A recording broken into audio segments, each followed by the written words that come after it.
landscapes of World War II, where machine guns rattled and artillery thundered, few weapons inspired as much primal terror as the flamethrower. It wasn't a weapon of precision. It wasn't designed for long-range engagements. It was a tool of psychological warfare, a weapon that turned men into living torches. But for those chosen to carry the flamethrower, it was more than just a fearsome instrument. It was a death sentence. Because flamethrower units weren't just warriors, they were suicide squads.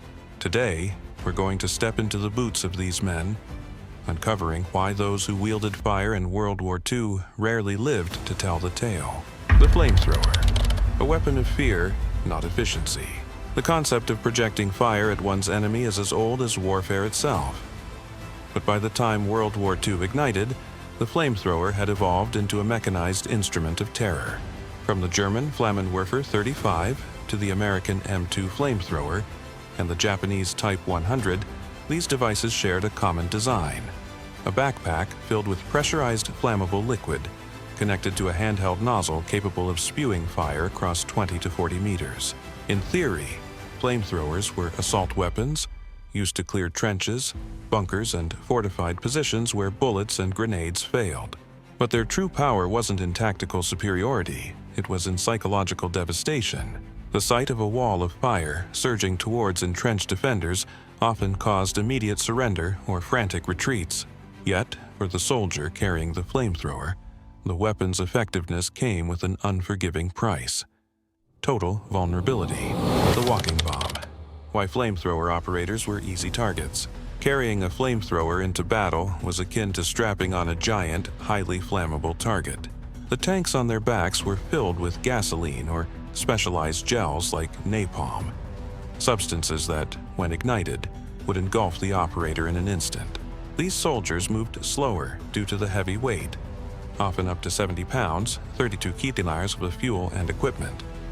Their range was limited, requiring them to close in dangerously close to enemy positions to be effective, and the enemy knew this. Flamethrower operators became priority targets. Snipers, machine gunners, and anyone with a clear shot focused their fire on them. The logic was brutal and simple: eliminate the man with the flamethrower before he brings hell to your doorstep. In the chaos of battle, a single bullet into a flamethrower's fuel tanks could turn the operator into a human inferno. Though rare, when it did happen, the result was horrifying. A man detonating in a violent fireball visible for all to see. The brutality of bunker warfare. No mercy for flamethrower units. The combat environments where flamethrowers were deployed were often the most vicious. In the Pacific Theater, American Marines faced entrenched Japanese forces embedded in networks of caves and bunkers. Traditional assaults led to catastrophic casualties. Thus, flamethrowers became the tool of choice. But this also meant flamethrower operators were always at the tip of the spear, advancing under enemy fire with the sole mission of annihilating fortified positions at point-blank range. Japanese defenders, adhering to Bushido codes of no surrender, saw flamethrower operators as demonic enemies, to be eliminated at all costs.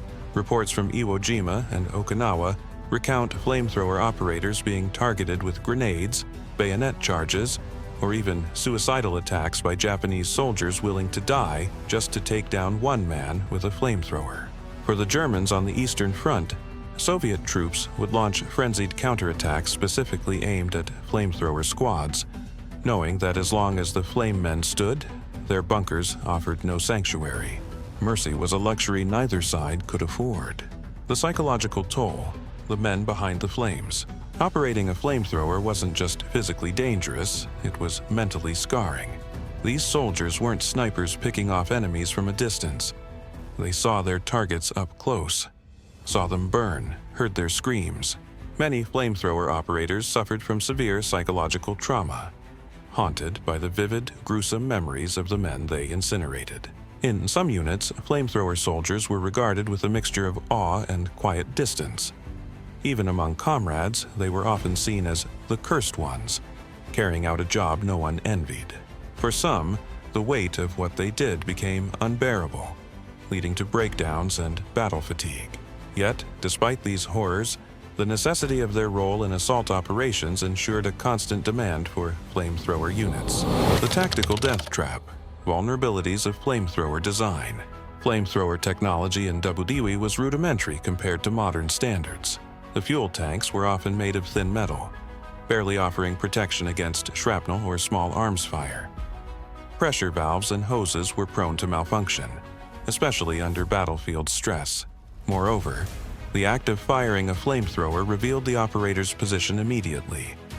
Unlike a rifle's flash, a stream of fire was an unmissable beacon, drawing enemy fire from all directions. Once the tanks were empty, usually after 8 to 10 short bursts, the operator was left carrying dead weight, needing to retreat or be rearmed amidst the firefight.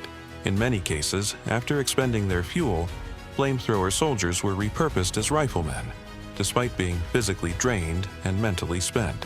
The tactical doctrine didn't account for survival. Flamethrower units were seen as one-use weapons, to be expended for the success of the mission. The kill or be killed reality. No prisoners for flamethrower men. There was an unspoken but grim rule on both sides of the war. If a flamethrower operator was captured alive, they could expect no mercy. The weapon they carried symbolized death in its most grotesque form. Soldiers who used flamethrowers were despised and feared, seen as purveyors of a particularly inhumane method of killing. Captured flamethrower operators were often executed on the spot, viewed not as regular combatants but as war criminals by enraged enemy troops. This understanding meant that flamethrower soldiers fought with a heightened desperation. Surrender was rarely an option. It was kill or be killed. The flamethrower's last days. Obsolescence in the face of progress. By the end of World War II, the limitations of flamethrower units were becoming evident. Advancements in explosive munitions, particularly flamethrower tanks like the Sherman Crocodile, offered safer alternatives. These armored vehicles could project flames while shielding their operators from small arms fire. Post-war, man-portable flamethrowers were gradually phased out, replaced by napalm bombs, thermobaric weapons, and other means of area denial. The bravery and sacrifices of flamethrower units were acknowledged, but military strategists recognized the unsustainable human cost of their deployment. By the time of the Korean War and Vietnam, flamethrowers were used sparingly, often mounted on vehicles or aircraft rather than being strapped to vulnerable soldiers. The suicide squads of Double Dewey had done their part, but their era was over.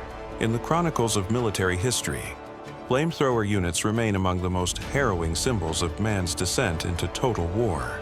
These were men who walked into battle carrying fire on their backs, knowing full well that the chances of returning were slim. They faced bullets, shrapnel, and the hatred of those they fought, not from a distance, but face to face. Their role was never glamorous. Their deaths were often gruesome.